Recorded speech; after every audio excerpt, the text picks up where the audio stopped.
It was hilarious. I was actually stalking people on the street. Everybody in Chinatown, they love their reds, they love their oranges. So like lots of like fruit vendors, everybody's walking around with these brilliant, bright colors. So it's like a big social abstraction. Everybody's walking around. And I was walking around like looking at like what people were carrying like on Saturday. And I'm like, pink bag, pink bag, pink bag. I stopped this person, asked them where they went shopping for the bag, and they didn't understand me. And I eventually like tracked the pink bags back to the store where they were selling stuff. It was like a 99-cent store. I think I bought like tape. And I got the pink bag. So, but that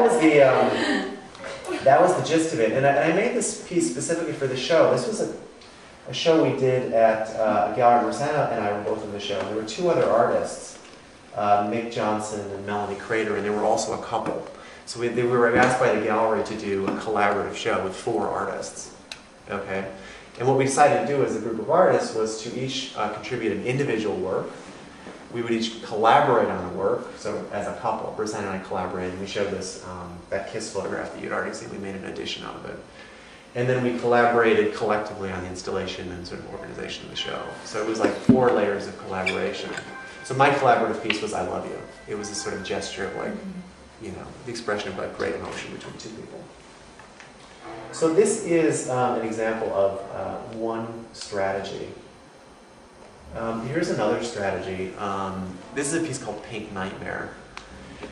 And it's also a painting on wooden panel that I painted bright pink with acrylic paint and then smashed it with a hammer. Just like completely blew it out. And this is coming out of a really sort of a real specific space for me in that, I love painting and I love abstract painting and I love this sort of like really hardcore, like in the tradition of like painting, like minimal painting, monochrome radical painting is what they call this. It's sort of like the end of the line. Like you can't go any further in painting. And I love that, but I also hate it. It's like it ends up the guys that make this kind of work are super macho, and they're all intellectual, and they've got all these reasons for justifying the existence of this kind of painting. Can you say a few of those people for you guys can Google? I'm trying to think if you guys would know anybody. Like Joseph Marioni is one of them. Monochrome painters? Monochrome painters. I mean, Ellsworth Kelly does a lot of monochrome. He does sort of like shaped, stretchered, one color. They tend to be much more sort of poppy and user-friendly. He's sort of along the lines of these guys, but they go much further than that. Tend to like do little brush strokes and fuss with the surface and sand things and polish, and it's like really focused, like they would be like building out like a monster truck. I mean, it's like really focused and really specific, right? But they tend to be super pain in the ass. They tend to be all guys, and it's like super macho. So what I decided to do with this painting, and again, I feel both connected to this, and I can't understand exactly why they would do it at the same time. It seems totally absurd to me that someone would make this work with this like airtight reasoning around it, that you can't crack a smile when you look at this painting. It's like not allowed, it's like really restricted. So I decided to kind of emasculate this monochrome painting by painting it bright pink, and then like literally beating the hell out of it until it was like a shell of itself.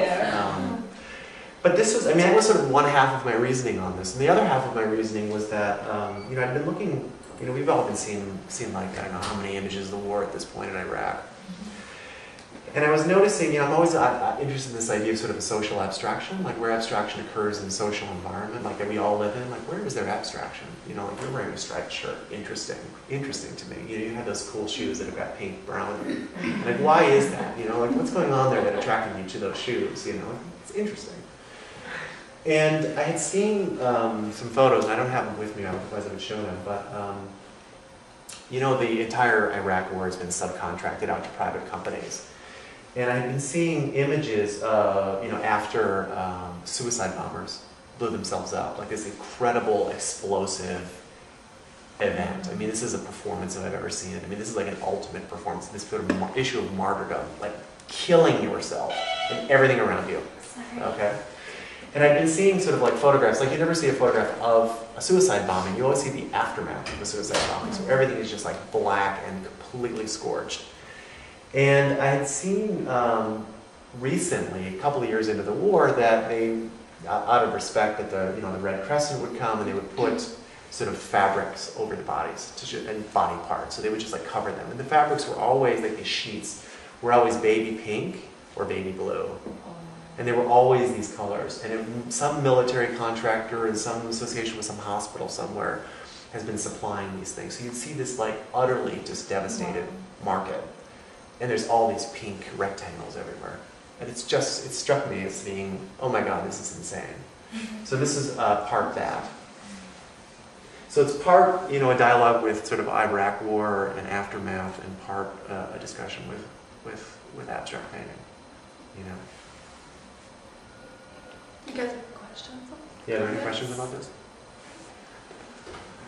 What do some of the people, when they come in to see the smashed up frames and everything, what do they say to you?